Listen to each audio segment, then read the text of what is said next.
Good morning, good afternoon, good evening, whichever time this video finds you in. Good evening, good morning, good afternoon.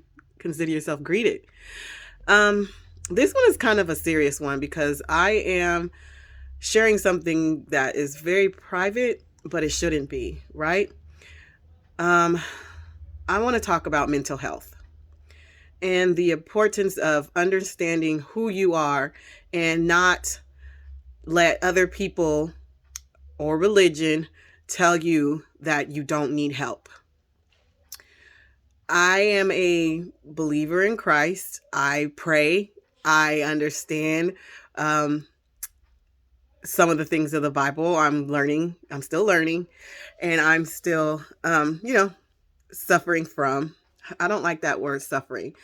What is that word? What is the word that I could use? Because it's not an attribute that God gave me, but I have really bad depression and anxiety. And it only got worse because of what someone did to me.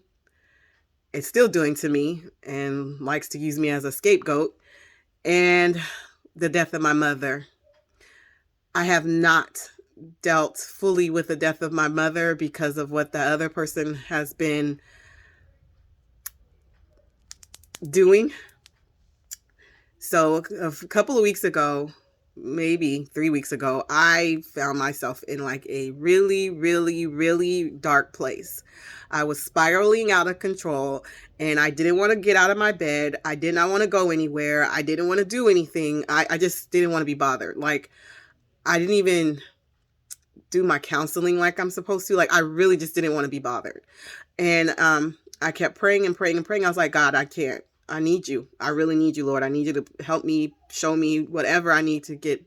I need to get pulled out of this because it's something that's triggering me, and there's something that is bothering me. And once I found the source of my trigger, I removed that object out of my space, and I've been able to focus more on me and myself. But do understand, mental health is real. People are out here committing suicide because of the stigma behind mental health, because of the embarrassment behind mental health.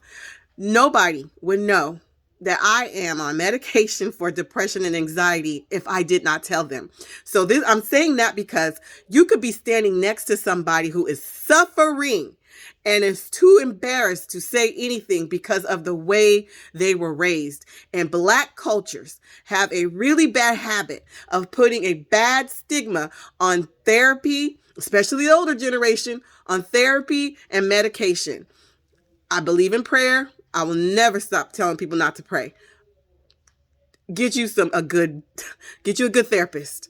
And if you have to get on the medication, then get on the medication. It is a chemical imbalance. Chemical imbalance. I don't know anybody who can control the chemical imbalance. It's like after you have a baby.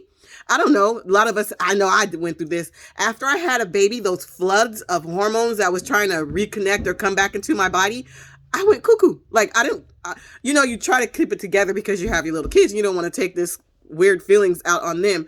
But myself, I'm saying, get the help. Get the help. You can't control chemical imbalances on your own. Get the help. Seek the help. I promise you, I won't talk about nobody. You have to message me privately. Do that. And I'll look for it. I had to look for somebody secretly look for someone who said they wanted to commit suicide, because if they would have known the information was coming from me, they would not have sought out the help that they needed, because at the time I still am public enemy number one. But I don't want to see nobody lose their life over something that can be talked out or something that can be medicated. You understand? All right, you guys, I know this is not one of my usual messages, but just remember, do not give the devil a seat at your table. Be well and be blessed.